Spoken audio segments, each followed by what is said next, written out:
We had all kinds of alternative activities already prepared, but I'm very happy you were there. Yes, Jonathan, you can start. Great. Hi, everyone. Welcome to the 5th edition of our online course and workshop for a Manifesto for the Just City, organized by the TU Delft Center for the Just City in collaboration with several universities. I'm Jonathan Subendran, a PhD researcher here at the Department of Urbanism at the Faculty of Architecture and the Center for the Just City.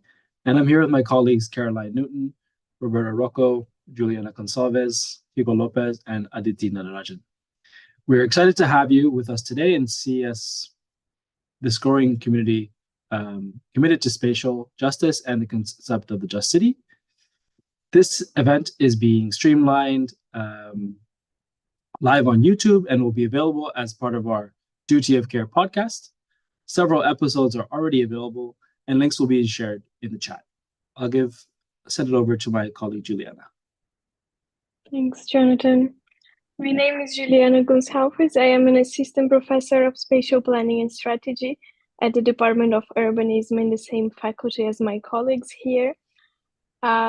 Today, as we discuss the just city, we cannot ignore the conflicts that continue to affect people globally. The wars in Ukraine, DR Congo, Sudan, occupied Palestine, and now also Lebanon reminds us how interconnected our world is and how crucial justice is in the pursuit of peace. We condemn the violence affecting civilians all around the world, especially the genocide in Gaza, and urge a solution that upholds human dignity and life. As you know, we are a team at the TU Delft Center for the Just City, focused on social sustainability and spatial justice.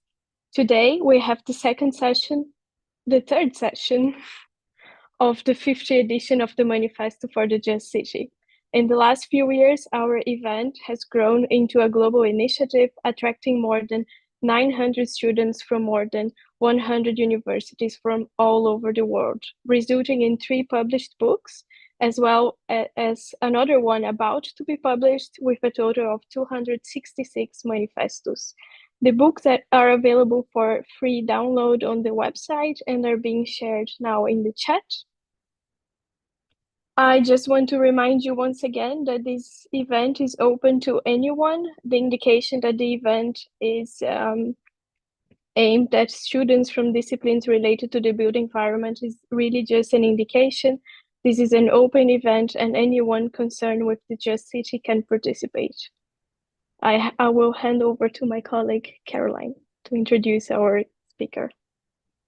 Thank you, Juliana.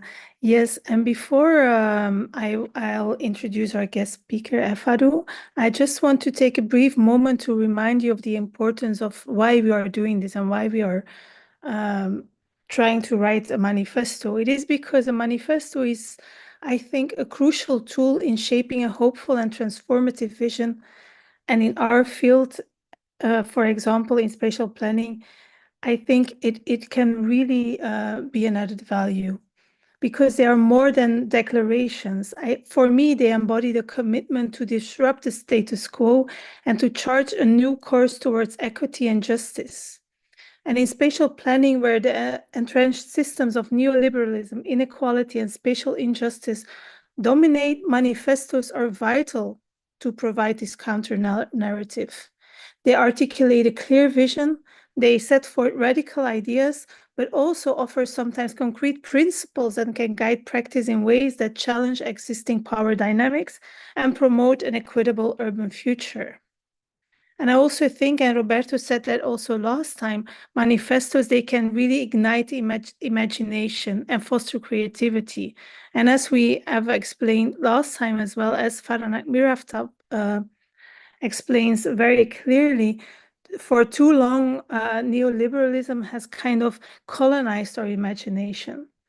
So as planners, as designers, as activists, we really must protect our capacity to dream. And I think these manifestos help us to do that. And so I think it's time now to introduce our special guest, Efadul Huq. And all this discussion will add a bit to what we call this politics of care. Efadul is assistant professor of environmental science and policy and urban studies at Smith College in the US. His engaged research looks at relationships between decolonial and insurgent planning practices and social-ecological transitions that shape the livelihoods and ecosystems across urbanizing regions. Currently, he's co-leading an international consortium for a wetland restoration project in Dhaka, and he's a member of the Lokayoto Biddaloy and research fellow with the River and Delta Research Center. His interdisciplinary teaching span areas of environmental justice planning, community development, and transnational political ecology with a geographic focus on Bangladesh and the US. You can find the publications by Efadul in the link that will be shared in the chat. So without further delay, I would really now like to give the floor to Efadul. Thank you so much, Caroline. Will I be able to share my screen? Let me try. Yes.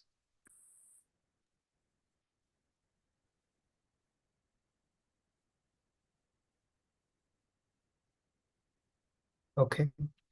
Yeah, thank you. Efadul, before you start, if you want to say more about yourself, I know you're not in the US right now, so Yes.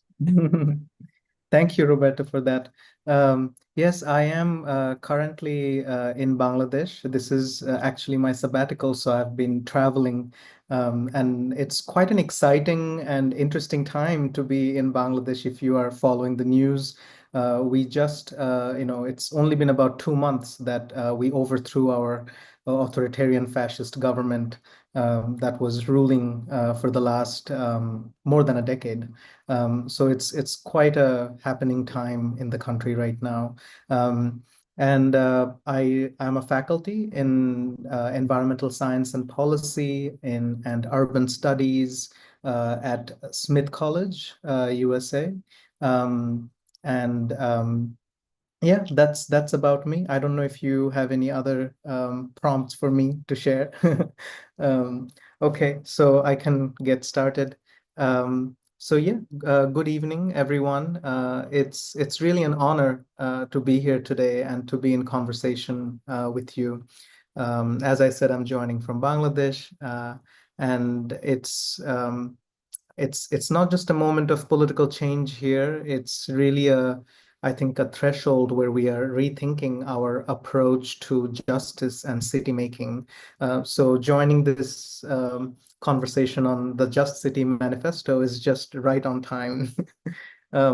So tonight I want to reflect on the intersections of spatial justice and social ecological destruction, particularly in the global South, where communities such as the ones in Bangladesh are facing displacement and deprivation under climate colonialism.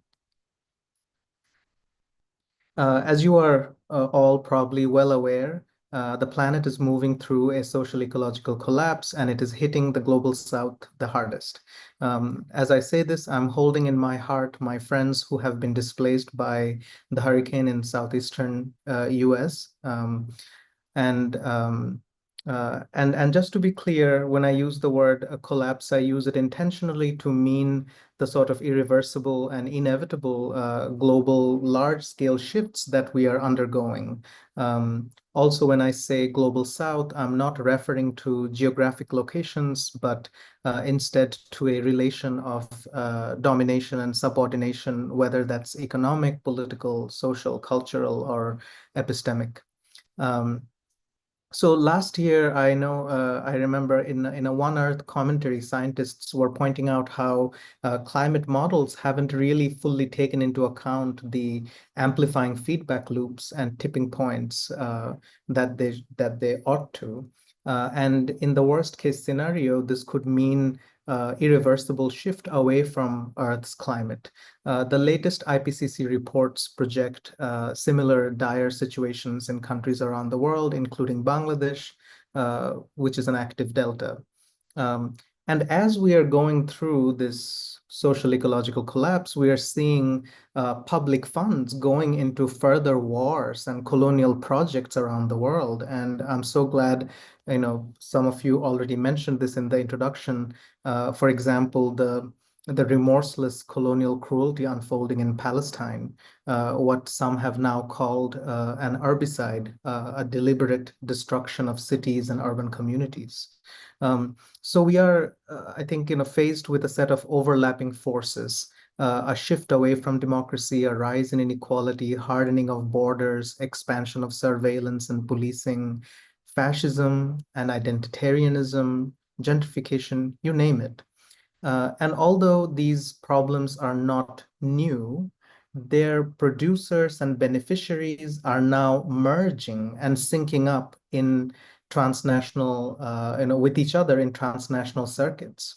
And planning ideas, policies, and frameworks are very much part and parcel of these traveling transnationalism of colonial and public-private urban interventions. Such that the state-backed wealthy can shield themselves from the worst effects of climate destruction for now. Meanwhile, the racialized urban poor, the global majority, bear the brunt of environmental degradation, precarious housing, and lack of access to basic services.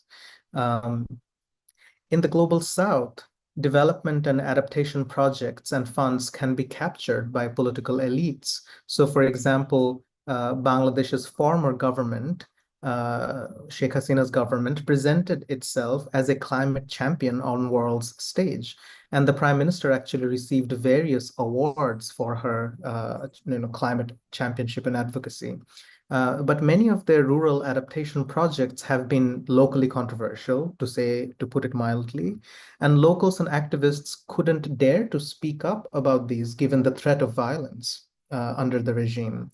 And for urban areas, the government really did nothing substantial to support climate-impacted people who had moved to the city. So in my earlier work with my colleague Tanzil Shafiq, we showed how there existed during this past decade what we called a discursive partition between national level adaptation plans, which were getting awards, which were getting funding, that talked about upgrading informal settlements and providing housing for the climate impacted. So that was the national level plan, and there was a partition between that and the actual urban plans in Bangladesh, which didn't quite translate those really wonderful policies into action. So what is at the root of these crises, and what does it mean for transformative planning practices today? The root cause, I would argue, and I'm taking inspiration here from the late bell hooks, that we're looking at racial, patriarchal, capitalist, colonial urbanism. And this system, which has been in place for centuries, drives inequality, environmental destruction, and the concentration of wealth and power in the hands of a few. And I think we have to remember that capitalism has always been racial. It has always collaborated with patriarchy, and together it has exploited nature and marginalized people. And colonialism, far from being a thing of the past, continues to manifest in how the global south is exploited for its resources, labor, and land. I think in 2022 that Jason Hickel and some other scholars put out this paper where they suggested, looking at the unequal exchange between global north and south, that drain from the south is worth over $10 trillion a year in northern prices. So colonialism is not, not a thing of the past. So to confront racial, patriarchal, capitalist, colonial urbanism, we need insurgent and decolonial planning approaches. We need planning practices rooted in what my colleague Faranak Miraftab calls radical care. And together with Faranak, we have offered 3 dimensions of such care, such radical care. The first is that radical care practices rely on non-exploitative logic of need, use, and mutual reciprocity. And in the paper that Faranak put out already that has examples and details of actually existing cases of this in there. The second dimension is just relational framework. So what we mean by that is while patriarchal racial capitalism transfers the cost of care to faraway people in the present moment or to the next generation, radical care practices understand care in a way that assumes responsibility spatially and temporally. It doesn't transfer it over to people elsewhere or in a different time. And the third dimension is power building, where we take into account seriously that radical care cannot be practiced in isolated communities, in isolated utopias, that it needs in some way, in a critical way, to engage the regulatory power of a caring state. And this caring state is not to be confused with a welfare state where care is conditional, comes with stigmatization, or is selective, or which transfers the cost of care transnationally. Here, by power building, we mean relinking with the state in a newly defined relationship where the state recognizes and valorizes the indispensability of life-making practices everywhere and for everyone.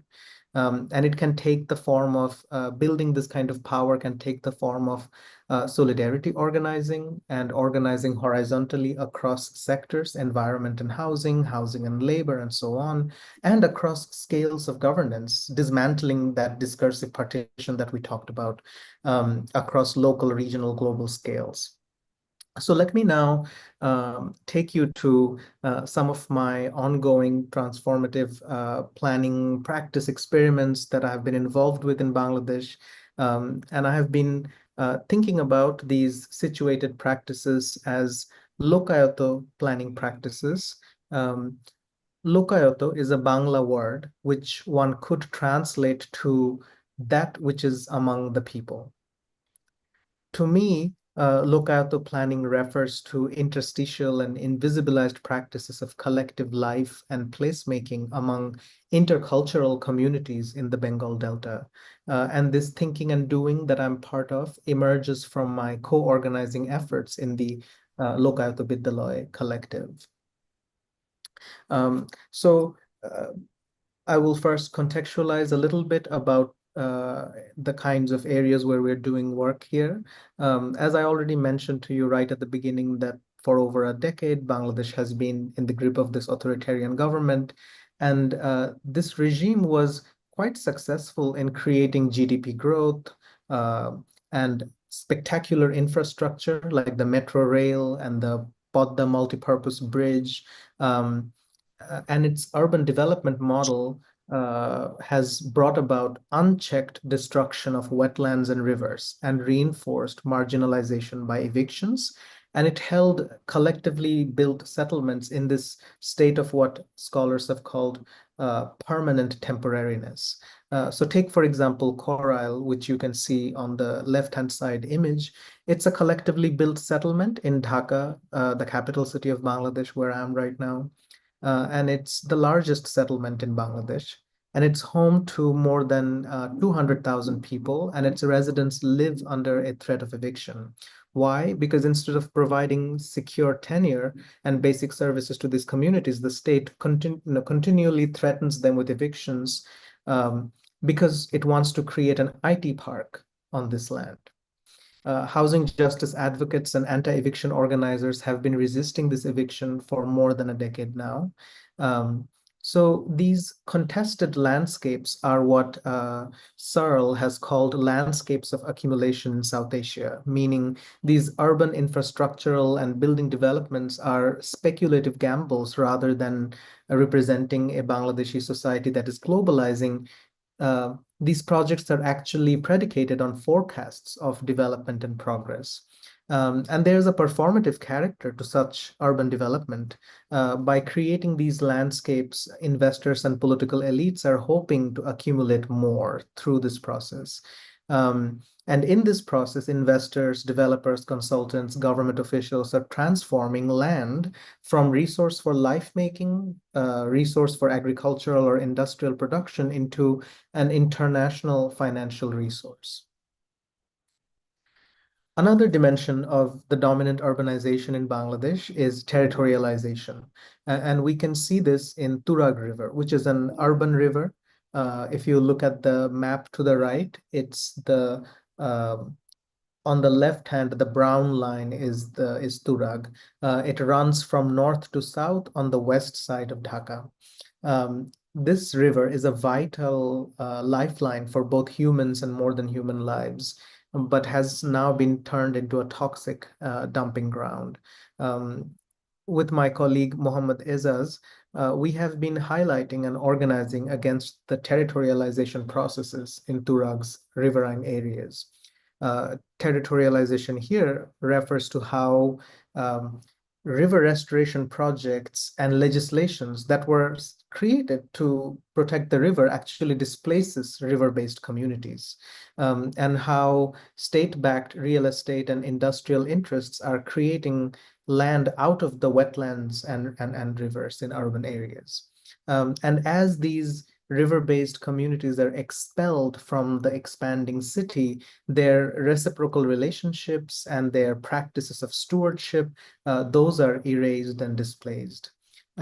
Quite interestingly, actually, Turag River is a significant river, especially because the courts recognized the legal personhood of this river in Bangladesh. This was the river that was the case for the opening of rights of river legislations in Bangladesh. But this rights of river approach has not translated to any meaningful change on the ground. And this environmental destruction is not an accident. It is the result of extractive policies that prioritize profit over people and ecosystems. It is also partly the result of the classism of progressive environmentalism, which focuses more on aesthetics and what in the Indian context has been called bourgeois environmentalism. So the factories and industries that murder the Turag River supply goods to US and EU markets. And ironically, when the French president visited Bangladesh last year to discuss environmental sustainability with the fascist regime, the French president went on a tour in this very Turag River. So what does Lokayoto planning look like in a context of this kind of collaborative colonialism between local and global forces? Here, I'm going to tell you first about research, organizing, and planning that emerged during the regime rule. So they are shaped by certain constraints that we were facing at the time and we had to navigate. And then I'll tell you about the present moment where we are seeing new windows of opportunity emerging. In the case of Coral Lakeside, in the case of that settlement that I showed you earlier, you can see on the left corner a visualization of the kind of development the government wants there. They want to create a recreational lakeside. And on the right side picture, you can see urban farming practices that people have been carrying out on this lakeside for decades now. So this is actually, I guess not very surprising to this audience. It is a common pattern repeating here in Dhaka and elsewhere in the global south, where urban development projects often aim to beautify and adapt the city through eco parks, ecological infrastructure, and lakeside development and recreation and so on. But by doing so, they displace thousands of informal dwellers and erase their greening practices. And so you have ecological infrastructure that's unjust, but it would be possible to think about and work with the greening practices that people are already involved in and begin to see that as socially just ecological infrastructure to work with that potential. The informal greening practices in this case are embedded in the daily lives of residents. And there are also gendered practices of caring for the soil and people. Women in particular in this settlement play a crucial role in sustaining these green, what I've been calling the green informalities through their knowledge of plants, soil, and water management. So the photo to the very left corner is a recent one. I was just visiting there maybe last week or the week before, and a group of people had gotten together in the settlement, and actually they had depaved, they'd taken out, there was a concrete slab and pavement and everything there. And so they took all of that out and liberated the soil, and they created this area to farm and grow food to share with the community. So this is a community food garden or food forest that's being developed. And then the map to the right is where you can see on the lakeside, the green patches are the lakeside greening practices, which I have been following and mapping since 2017. Now, something I want to say about the greening practices is that if we look at the migration histories of informal settlement dwellers through the predominant understanding of rural to urban migration of cheap labor in global South cities, there is very little unexpected in their stories. But in that more common theorization, the residents' material and symbolic relationships to plants and trees and lake vanish into the background. But if we can foreground the planting, the maintaining, the harvesting practices of residents, women, garments factory workers, solo mothers, we get a different picture of the lakeside. We see that gardening, or they don't really use the word gardening, they call it, khet, kind of farming, provides residents with the support to sustain themselves in a cruel and unequal city. We see that residents rely on the gardens to feed and raise children while toiling in the garments factories with low wages. For these urban farmers, in the survey that I did with them, 12% of their household income is generated from the produce of these kits. We see that residents sell vegetables in between jobs to make a living. We particularly saw this during the pandemic when people had lost their jobs. And these economic benefits are not the entire story. Extra economic motivations add a lot of weight to the greening practices. These kits renew people's self-esteem. They build caring relations among neighbors. Walking in the lakeside, people tell you community stories, and the lakesides are sort of spatial cues and channels for community archives. And in the absence of community centers, the kits are also places where people hold conversations, organize themselves for rallies and marches, and they share with each other the fruits of these kits. So the political organizing that allows residents to pressure local politicians to stop the development machine. I have been, looking at this dynamic. That political organizing can be traced back to the relationships of caring, sharing, and solidarity that happen in the gardens. Now, I'm not suggesting that greening practices are necessary to build collective power. What I'm suggesting is that the green informalities in many ways support the conditions within which women and men build and mobilize collective power. More recently, the farming collective Nogorabad has joined a wetland restoration consortium, which plans to restore the Coral Lake using agroecological practices and nature-based systems. And community empowerment is at the center of this new initiative. One of the most significant development in recent weeks has been the meetings and exchanges between Coral's residents and the Capital Development Authority, Rajuk. Because in the past years, Rajuk was the entity that was carrying out eviction along the lake. But in the post-uprising political moment, this time, the negotiations are going in a direction where Rajuk is moving towards recognizing the urban lake stewardship of these lakeside communities. And so on the lower left corner, you can see an image of a visualization that a group of architects developed with the farmers in that area to imagine what the lakeside could look like with that in that project. Similarly, to contest Turag's territorialization, I have been working with River and Delta Research Center in a solidarity initiative. And my collaborator, Izaz, and many others, including fishing community leaders, felt that there is no recognition of the damages they have faced through territorialization. In fact, there is no recognition of their existence, the existence of fishing communities in the plans and maps that we see for the city. All this led our organizing towards a mapping and demographic survey project. In this community-led survey and mapping, we identified 69 fishing communities along Turag River. And there are about 15,000 fishing households in this watershed.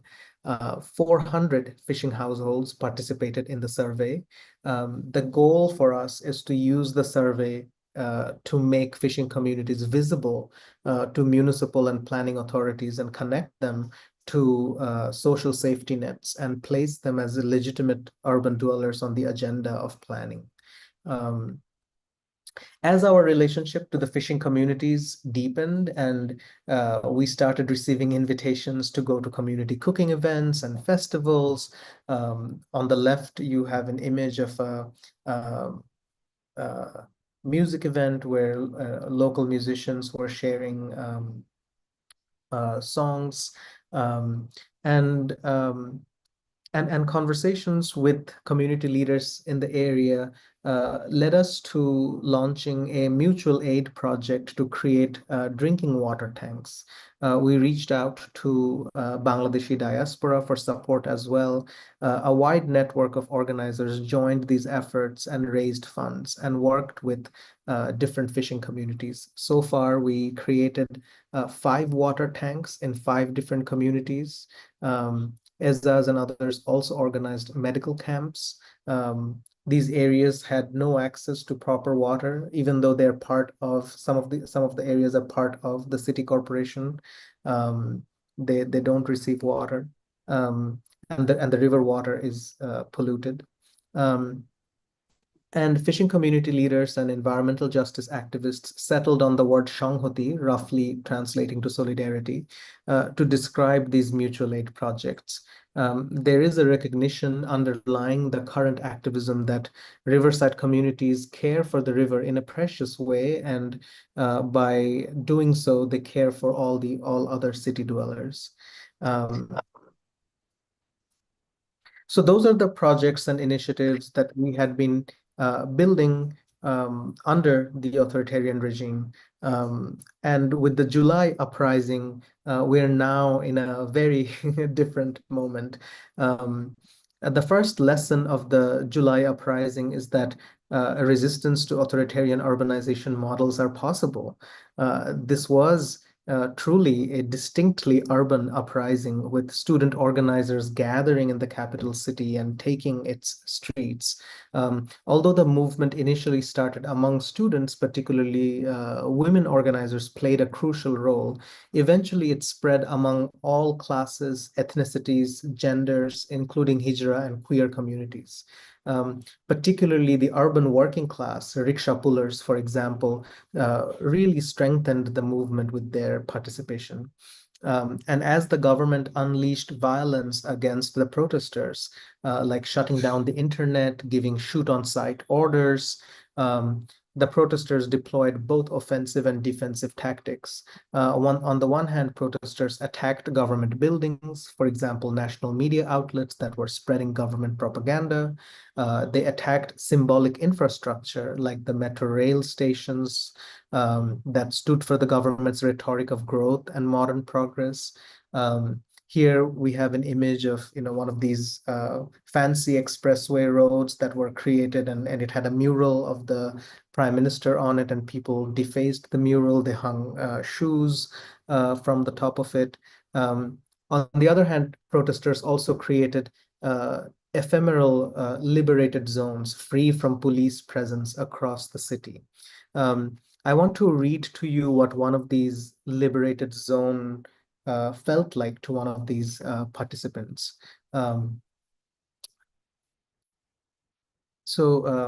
Mohaimin says, near the end of July, the police and League people were there. League refers to the political party who was in power. People fought them and pushed them out. In the liberated area, everybody was happy. Students shouted slogans and planned next day's activities. Some people just hung out. There were many women, close to 40%. Many parents came with their children. I remember young children coming to see the protest wall art. The protesters set up two-level barricades with rickshaws and benches. People played cricket and football in the open spaces. There were more general people than students. Street hawkers were managing the area. The restaurants were providing food, biryani, puri, piaju, bread, water. The billboards were broken up to make security equipments. People with sticks in their hands were smiling. I kept thinking how to prolong this moment of liberation. I knew it was temporary. It was like the feeling of Eid day. Eid is a holy day. I was happy. You could see community strength, and it wasn't an abstract concept. Everyone was comfortable. As you can tell, these were invented spaces where people were producing a city of belonging and hope. And that sense of reclaiming the city has continued in the post-uprising period. We have been, when I arrived here in September, I was still, and since then I have been witnessing neighborhood level groups popping up, and they're organizing, they're meeting, even in the neighborhood where I'm staying, and people are raising demands for a fairer city, for having better services and for having better infrastructure. And building on this momentum, my colleagues, Tanzil Shafiq, Iftikharuddin Ahmed, and along with several others, and I launched a digital campaign called Shohor Takaro Baperna, the city belongs to no one, roughly translating. And I can tell you more about that phrase later. Through this digital campaign, we gathered over 120 detailed responses where people expressed their dreams and hopes for city making in Bangladesh, and we received thousands of social media engagement. We're now in the process of organizing a public forum that will put forward what we are calling a fair urban charter, which will be a set of recommendations for the Constitution Reform Committee.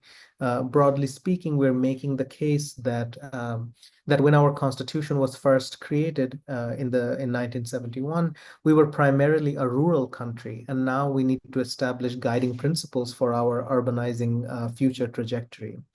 The hope among the organizers is to develop a reimagination of Bangladesh's cities as shared commons where people, not profit, dictate how urban spaces are used and developed.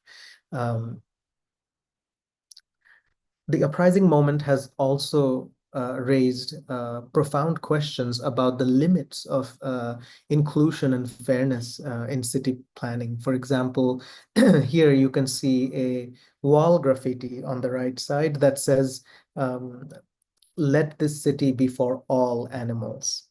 So it's pointing to the limitations of how people were thinking about inclusion in an anthropocentric way.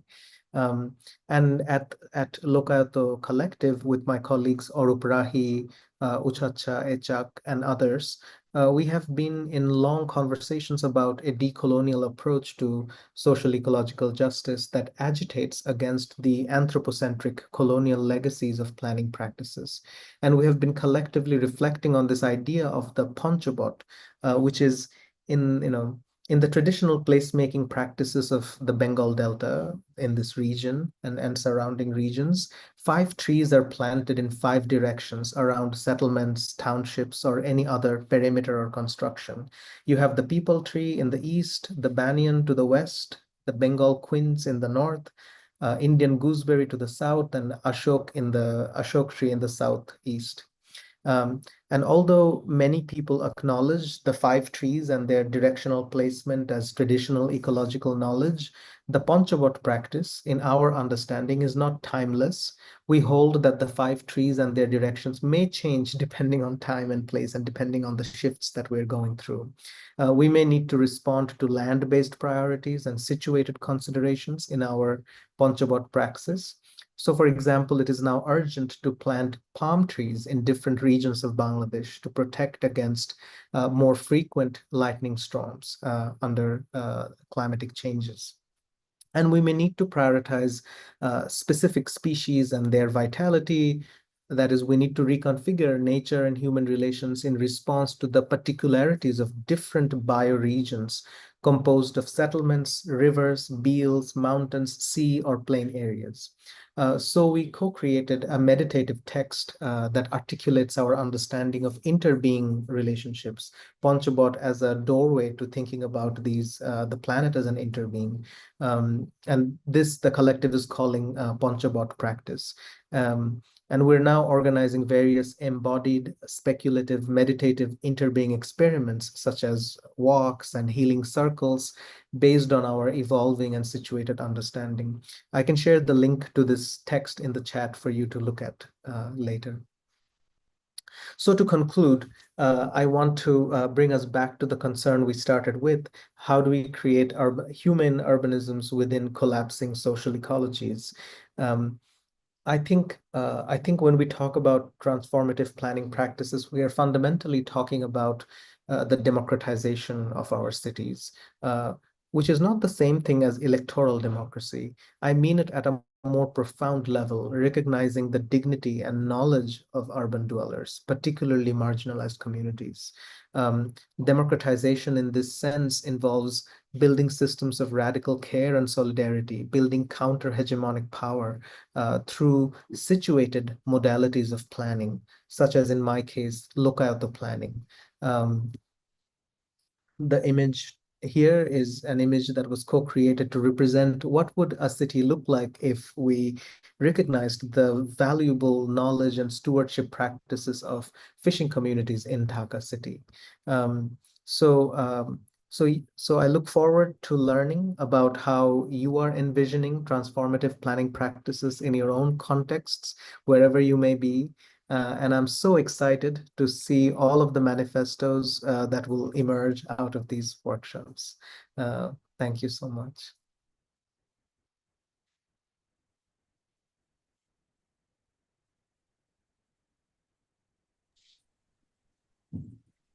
Thank you. Thank you so much, Efadul. This is so absolutely inspiring. And I hope there will be lots of questions to you. But I just have so many questions, and I will just put one out there.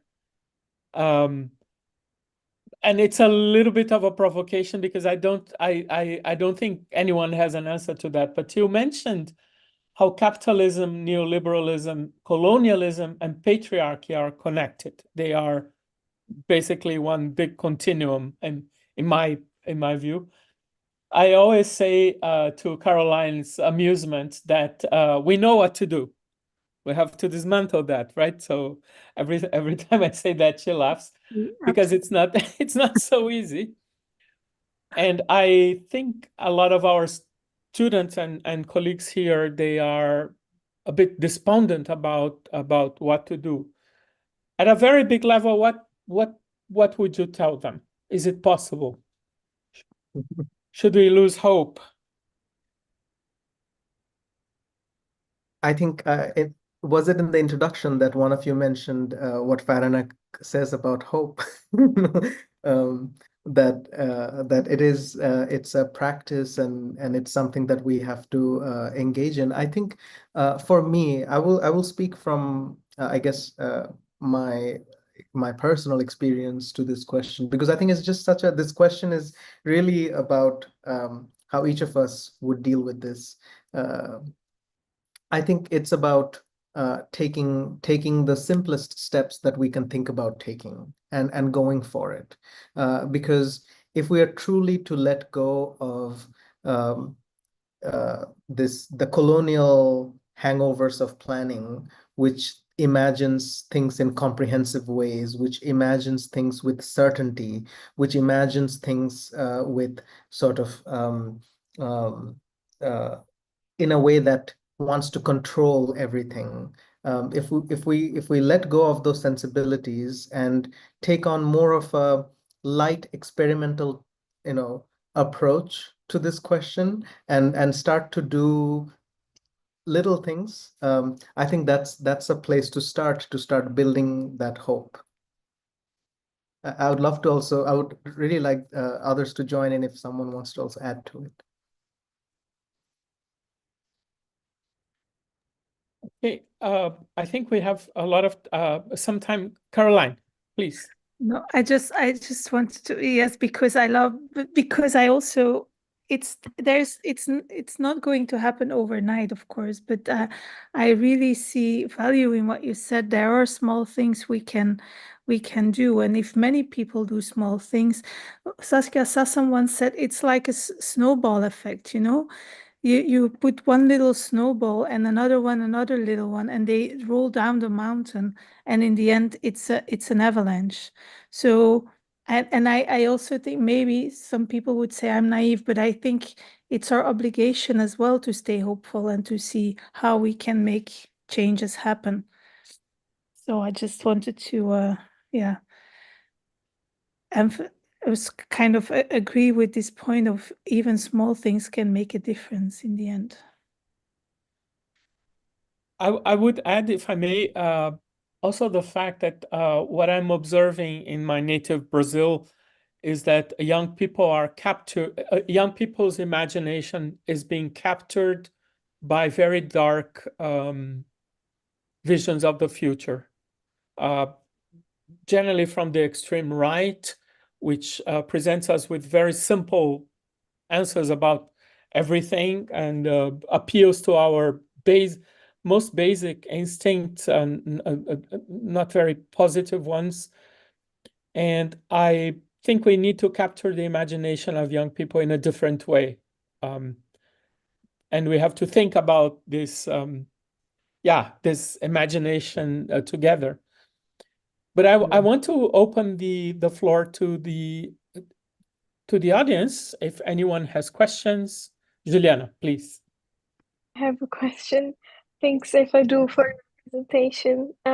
Very inspiring to see what is happening in Bangladesh despite all what has happened in the past years. I was very curious when you mentioned that now you see a lot of community organizing popping up and different initiatives here and there. I was wondering if you could elaborate a little bit. Are these initiatives, were they're already there, or the ideas were there, or how is this happening? Yeah, thank you for that question. These groups that I'm seeing now, they did not exist prior to the uprising. One of the things that happened during the uprising is people created these liberated areas, temporarily for a few days or for a few hours. That was the beginning of sort of people reclaiming public space. And once the uprising ended and the prime minister escaped the country, following that moment, the police forces sort of were not present anymore. We just had this, power vacuum. And during that time, there was a lot of looting happening. People's houses were getting attacked. There were also attacks on religious structures. So at that precise moment, we started to notice every neighborhood sort of organizing their own little patrolling force. They started to do neighborhood security. They started to organize security for the religious, spaces. And so that was the sort of prototype of this kind of government community level organizing. And then when that moment passed on, after a few weeks, then we started to see that the people that connected, folks who connected over WhatsApp, folks who actually went on some of these patrolling duties together, they kept up their connections and relationships. Some of them kept talking to each other, and they wanted to then do something else with that. Now that they had tested this, they had this taste of solidarity and working together and community, they wanted to stay together and do other things and change their neighborhoods. We have a question from Rafsan. Yes. Can I ask? Yes, please, go ahead. Thank you. Okay, hello, Professor. I am Rafsan Rahat from Bangladesh. I am an undergraduate anthropology student, and I'm also a climate activist working for climate justice. So you were talking about coral slum earlier. So I just want to ask you, like, given that radical care practices emphasize a new exploitative logic of need and mutual reciprocity, like how do you see the integration of indigenous and local knowledge system in this framework, especially in the urban context, like the coral slum, that are deeply shaped by the patriarchal racial capitalism, and also what role can youth climate activists and youth people can play in both challenging those systems and fostering alternative models of care and power building within those areas or spaces? Thank you. Thanks, Rafsan. Yes, so I'll try to remember all of the questions you asked. The one that I remember is how do we see need and reciprocal relations in Coral? I think we can see those practices, for instance, the greening practice. All of the people that grow food along the lake or in the interior areas of Coral, they share that produce with each other, and so you can see and free of cost, right? So you can see that kind of reciprocal relationship where they are feeding each other, sharing with each other, and I think when you're talking about climate justice, I think there's a lot of focus on the national or international scale of climate justice, and we focus a lot on going to the COP or, holding international polluters accountable and holding Global North accountable. Those are important conversations, but I think we also need a similarly and equally strong conversation about accountability at the local scale. We need to hold our city corporation, our planning and development authorities accountable for the injustices that they are perpetuating. And I think that doesn't happen enough in the context of Bangladesh. We focus a lot on Global North, and that's needed for sure. But I think we need a similarly strong climate justice advocacy that holds local entities accountable, local ministers and politicians accountable to it. Yeah. So I would recommend you to look at the People Move Policies Don't paper that I wrote with Tanzil Shafiq, and that talks about this partition between our wonderful national level plans and the lack of any of that in our urban plans. And I think that could truly be a an agenda for climate activists here. Sure, I will. Thank you so much. Thank you so much. Kamal, I see your hand up, but before that, Bernardo, you had a question. Thank you very much. Efadul, how are you? I want to make you a question. Yeah. First of all, congratulations for your lecture. The conference was very good. My question is, in this human urbanism, what should be the role of the public actor to promote rural and supporting community development? That's a really, really good question. I think when we are talking about urban areas, there is this sort of methodological kind of, cityism where we just put boundaries on the city and don't think about rural areas, even though it's a very old conversation that cities are, always pulling in resources and exploiting in a way hinterlands and rural areas. And I think this goes back to this question of that this relational framework, relationally just framework that of radical care. That when we talk about urban issues, we can't really keep rural out of our minds. Those two areas are related, which is why often lately I have been using the word urbanizing to just talk about interconnected rural and urban processes. That anytime we are doing things in the urban areas, it has a simultaneous effect in rural areas, and those two things are intertwined. And I think we need frameworks that do more of that work. Yes, thank you. Thank you so much. Kamal. Thank you, Fadul. I think that was very exciting. My name is Kamal Kuria. I'm calling in and looping in from Kenya. And the discussion looks quite interesting in terms of my visit, whether it's the global north and south, in terms of cities. I think there's some commonalities of what we're experiencing. I am in charge of urbanization in Kenya. And currently trying to develop a just city of Nakuru, one of our number 5 city in Kenya, and trying to really put instruments in place. Now, what has been lacking for the last 2 years, I have been in India and Brazil cities in terms of the learning journey. And what I find lacking is all our proper planning tools and instruments to enable the complementarity of what we are calling decolonizing the anthropology of planning practice that Efadul has mentioned.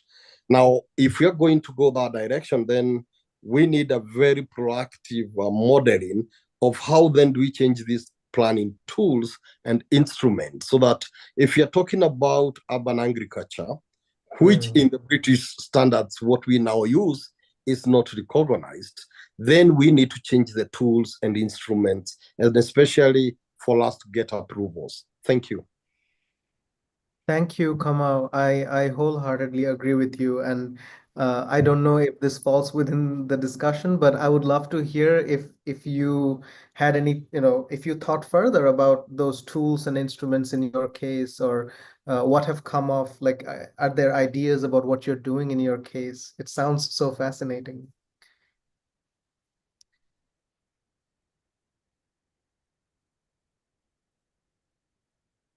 Maybe. Yes, thank you, Efadul. It's a big thing. The last 2 years I've been working on this. We have already managed to mainstream the principles of just cities in the city of Nakuru as a model, which we have adopted. But again, now it goes deeper to the practice of planners and architects in terms of how do we change these so that they become acceptable and long-term beyond our tenure in office. So I think it's a process that we really need to give a lot of impetus and focus, learning from all these experiences in the global north and south to enable us to really develop sustainable tools. Yeah, thank you. I'm trying to go back and forth between the chat and the hands. So I saw after Bernardo, Miraj Khan.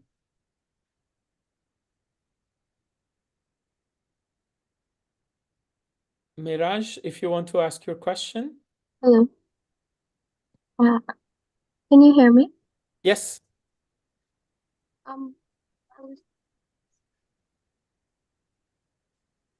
We can't hear you anymore.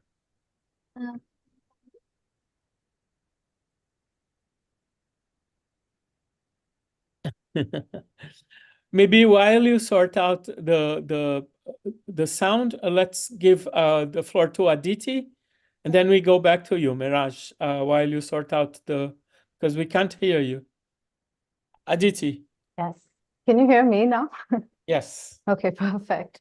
Thank you so much for the presentation. I have to say it was, super inspiring just to see such transformative action come about, especially at a dire time that needs so much rebuilding. And while you were giving the presentation, I was just having some thoughts, and I thought I could pose it as a question as well.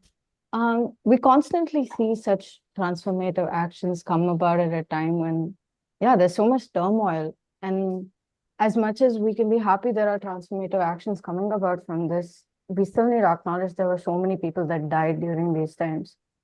And so I guess my question is, how can we bring about these invented spaces that require this push into a mundane situation where people are just tired from exhaustion because of capitalism? How can we push them to create these spaces, think radically in these times? I guess that's what I was thinking about, if you have, and also borrow from these, from these movements, and put them into just a normal everyday. Thank you. Thank you for that question. I think, when we look at these very powerful moments of people's organizing, clashing with government and so on, and the news shows us that we sort of are really looking at the tip of the iceberg. It's not just that moment of uprising or revolution that it's not contained within that moment, is what I'm trying to say. It actually, is building on years and years of organizing, years and years of people thinking through this. So since the time that this fascist government came in power and started to put in place various kinds of laws and policies and taking over and appropriating public channels and public participatory mechanisms to their own partisan goals, there was also counter-organizing happening. People were resisting evictions. People were using public interest litigations in creative ways to hold off housing evictions. People were doing whatever they could to negotiate with environmental authorities to try to stop some of the pollution. So they were organizing. There was organizing happening, which remains largely invisible. And this is where I think the work of care that sustains the world, that leads up to this moment, that leads up to the transformation, remains invisible. And I think we have to keep in mind that these uprisings are not contained within the moment. They build on years and years of slow, invisible, silent organizing. And now that we are past this sort of tipping moment, we have many more years of organizing to do. I mean, fascism is not over. We lived through more than a decade of it. The institutions that we have in place have been changed and shaped by that political party and its ways of doing things, and it's not going to go away. Even at a very subjective level among people, there are many ways of thinking, ways of being that has to be changed, and those will take time. So there's work to do for years to come. So I think I don't know if that answers your question. Wow, we have so many questions. Mariam.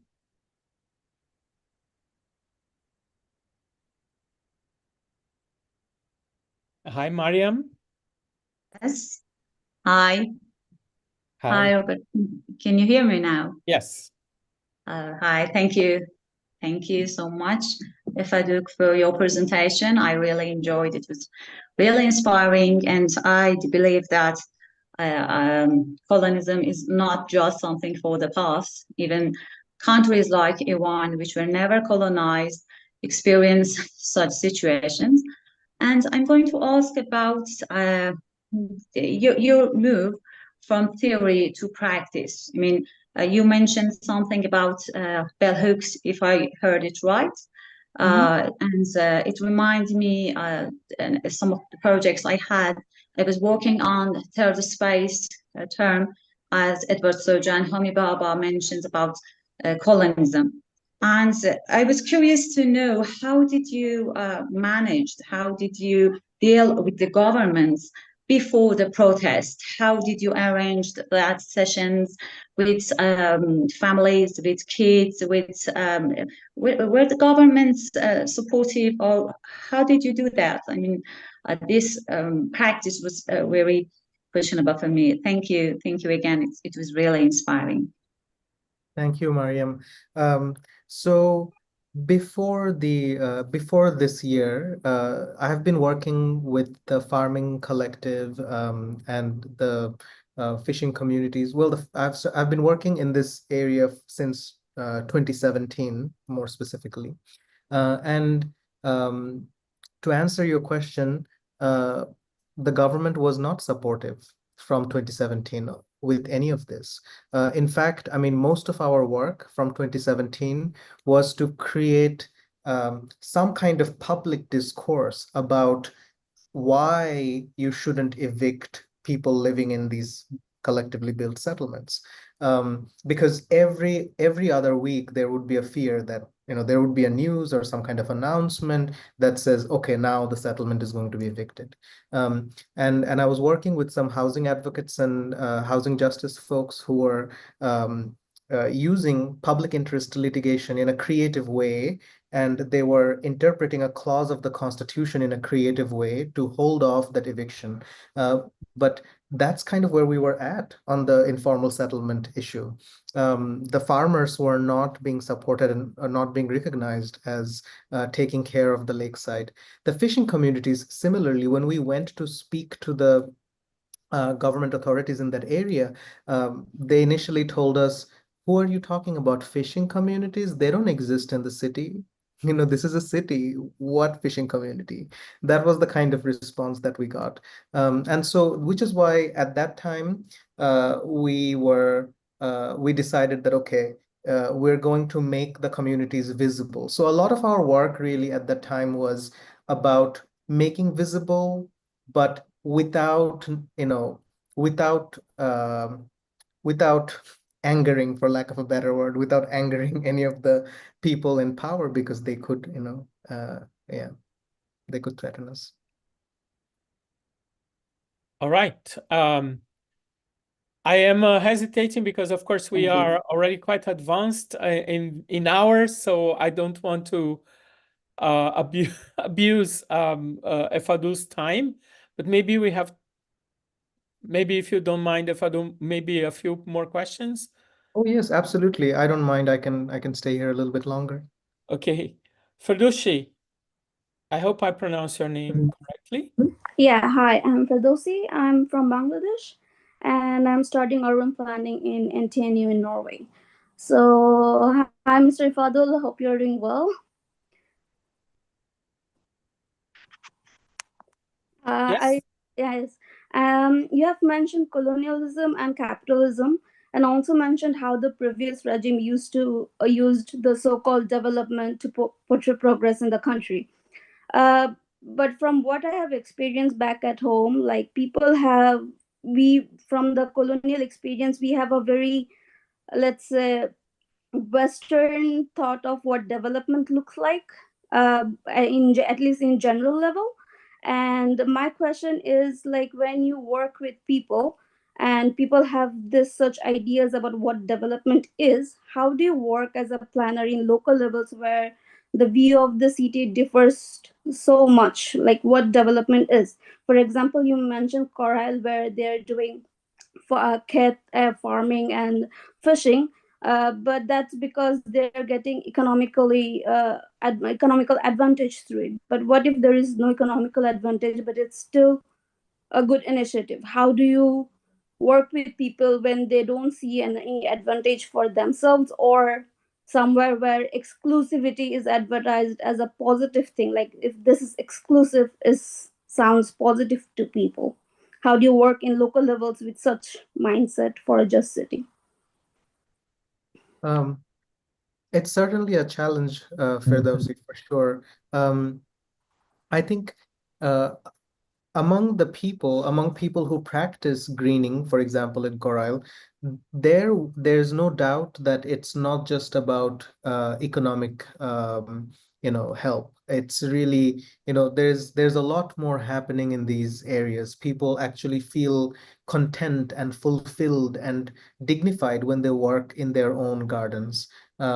Several people have expressed to me how they feel looked down upon when they go to the city and work as day laborers, but when they're in their garden, they feel much more in peace, and they sense a kind of dignity in doing that work. So I think, among people who are engaged in that practice, it's not just about economic need. There are many more than economic needs involved in this case. But yes, it's true that when we are talking about planning, particularly planning entities or government authorities or offices, there we do have an obstacle that they see. The way that they think about development is, here's, in a very old school sort of, here's the master plan, and we're going to create do economic development, and all of those tropes that we are very familiar with. And there, what we have to do is, the approach that we took before was that trying to create contact points, trying to say, uh, taking the person from the settlement to meet with the officer in the office, and trying to create spaces where they can just hear what people are going through, trying to get that lived experience and the multiple experiences that people have, and their emotions and their feelings and why they do what they do, getting that across to ward councillors, to city corporation folks, trying to create that kind of engagement. And we found that when you connect people at a very human level, even government officers, they respond differently. And so I don't know, that has been one way that we've approached this question. Thank If I may interject, sorry, Caroline, did you want to say something? No, If I may interject, I think a lot of people think of colonialism as somebody coming from Europe or from the United States and extracting resources from the global south. And I think largely that's what it is.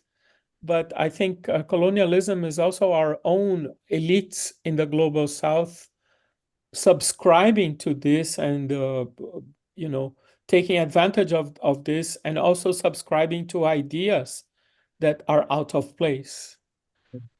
I think there is a lot of work to be done towards our own political classes and our own elites when it comes to colonialism. Yes, absolutely. I mean, it's colonialism in so many ways, more than an external force. When I'm here, more than an external force, what I sense is that it's a knowledge structure, it's an epistemic structure that I'm interacting with, and the way people think, the way the political elites here, the kind of cities that they want to create is a colonial way of thinking about cities. You're so right, Roberto.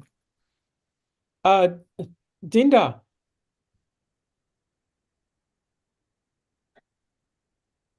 Hi, Tell I'm us where you Dinda are. Where are you talking from? Yeah, I am from Indonesia, and I'm very interested in the topic you brought because basically Indonesia and Bangladesh are part of the global south. Now I am also working on my master thesis in urban planning related to informal settlements, social movements, solidarity, and collective identity.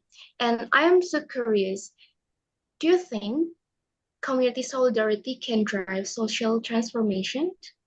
And what is your big dream for Bangladesh with the strategy of uniting community solidarity? Because community solidarity, I think, is very complex things. Thank you, Efadul. That's a really good question and a really complicated one. I do think community solidarity can drive some of the transformative practices, but at the same time, it is very fraught, and you can't, these are political relationships, they are situated. There are so many calculations that go into it, thinkings and ways of doing things. So I don't have a ready answer for you. And it's just making me think about, oh my gosh, all of the different complexities that I have encountered in doing solidarity work. And it's definitely very difficult. One thing that I want for Bangladesh would be that we um, we learn to embrace our various identities, our various post-colonial identities as fluid and not as these fixed sort of nationalist or, every identity, cultural identities here get sort of fixed within certain bounds, and it's sort of created with whether you are a secular nationalist, or maybe you are a religious nationalist, or maybe you are this or that, and they become really fixated. And I think solidarity work and transformative work requires us to understand the fluidity of identities, the fact that these are always constructed, and being open to creating new kinds of identities and not falling into the trap of identitarianism and sort of, holding on to fixed and rigid identities. And that is my dream for Bangladesh. Because a lot of tensions and frictions are emerging right now between various groups who want Bangladesh to be theirs only, and that's also a kind of fascism. Ooh, yes, it is. It reminds me of this law that exists somewhere to prevent people from renting houses if they don't speak the language very well. And I thought, yeah, that's very problematic. Mofasera. Can you hear me? Yes. Okay, I'm Mufasira. I'm also from Bangladesh, currently practicing architecture in Chittagong. So my question is, when I saw your slide, your words, you all are like from same discipline, like all you are from urban planning major. If or like there are some people who are environmental activists, or like from ecological expert. So my question is, when I'm practicing, I have seen that when we work from different disciplines, like civil engineer or like from environmental science, We are people not have listening. Sorry to interrupt. We are not hearing you very well. So if you can say your question really clearly, otherwise we cannot understand. Hello, now, can you hear me now? Yes, much better. Okay, so my question is, first of all, do you work from all people are from one single discipline, like all you are from urban planning or like architecture major, or there are people from another discipline, environmental science or like ecological experts? Because when I'm practicing, I have seen that people have a tendency to dominate any sort of movement rather than work as a team, or which outcome is best for my country, we should adopt that idea. So if there are people from many disciplines, how this gap? We should rather work as a team rather than dominate. I am the best, I'm the boss. So that's my Yeah, sorry. I think you need to say your question. We hear you very badly. Can you say your question really clearly once? Like, what's your Okay. question? Okay. Now can you hear me? Yeah. So my question is, in short, if you work is involved with people from several disciplines, how do you fill the gap when, as I have seen that people have a tendency to dominate the work rather than make the best idea which is best for our country, rather than adopt that idea. So how do you fill the gap between the different disciplines when work as a team? Now, did you get my question? Yeah, look, I think we got your question. It's about interdisciplinarity, right? We are most of us architects, urbanists, etc. So I think that's a question. Efadul. What I didn't really understand the question. So Roberto, could you tell me just if you got it?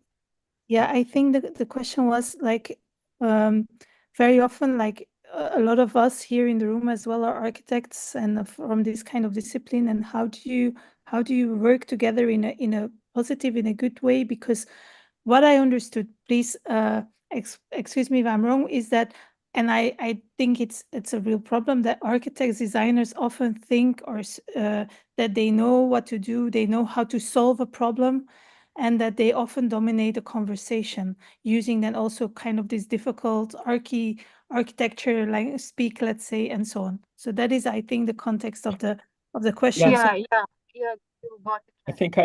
I think that's what I understood as well. Yeah. I think when we get into spaces of collaboration, it's important to sort of address the kind of reflexivity that we have to bring to that space to have to be able to work together. And I think there is something that a modernist or a colonial education system like the ones that we go through, it conditions us to be these knowers, right? Who know it and who know it right. And I think this is a inbuilt problem of the colonial education that we sort of all of us go through. And I think we need to, have tentativeness in our thinking. And I learned that from my mother because she hesitates, a lot. And I think we need hesitation, we need tentativeness, and we need humility. And I think these are things that don't get prioritized in a colonial education. And we need to change that model. We need to change that way of doing. So our pedagogies need transformation for sure.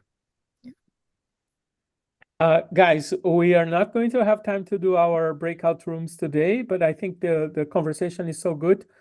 If I may, I just want to make sure that the organizers, if you want to say something before we continue.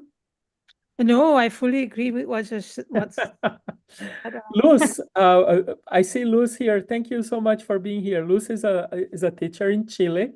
She was in TU Delft for a very long time, and she has a bunch of students participating in this. Do you want to say something, Luz? Hi, everyone. No, Roberto, thank you for this lecture today. Thank you all for this for being here, for the students also, and I think it's a great opportunity to talk and to discuss about this topic. It's really amazing. Thank you. Thank you. Aslian, Aslian, your name is difficult to pronounce. How do you pronounce it? It's Asluhan, but I understand. Yes, Sorry. it's difficult. No problem. First of all, thank you very much for the presentation. I'm from Turkey, by the way, just to clarify. What I have been thinking throughout the discussion and the presentation is that there's this intersection between local power and international power, and the limits of both, and how can we solve problems. Let's say that in a perfect world, every problem is solved in Bangladesh, but unless there's an international conversation, that cannot happen, right? So how can we drive international authorities to promote global change and maybe kind of force local authorities to drive change also has been in my mind. Thank you. That's a great question. And I think this is where again, I'm going back to something that I forget who, but someone mentioned solidarities before. And I think this is exactly where we need to be thinking about transnational and translocal solidarities come into play. That if we are serious about our just relational frameworks across different geographies, which are connected by some kind of process or relation, we can organize with each other and we can address, we can try to connect those scales through solidarity work and figuring out, okay, what are the, how do we challenge concentrations of power that are simultaneously oppressing both places through organizing in both places, and that kind of solidarity work can actually be very powerful, because I think one of the things that's happened is that because we are isolated across geographies, our oppressors are very well organized and connected across these geographies. They know how to use different spaces, right? And they have a plan for both spaces. But we need to get organized to push back together also. Yeah. Thank you. Our last question of the night, I'm afraid, because we do need to go to carry on with our activities, and Efadul has been so generous with his time. Aurelia.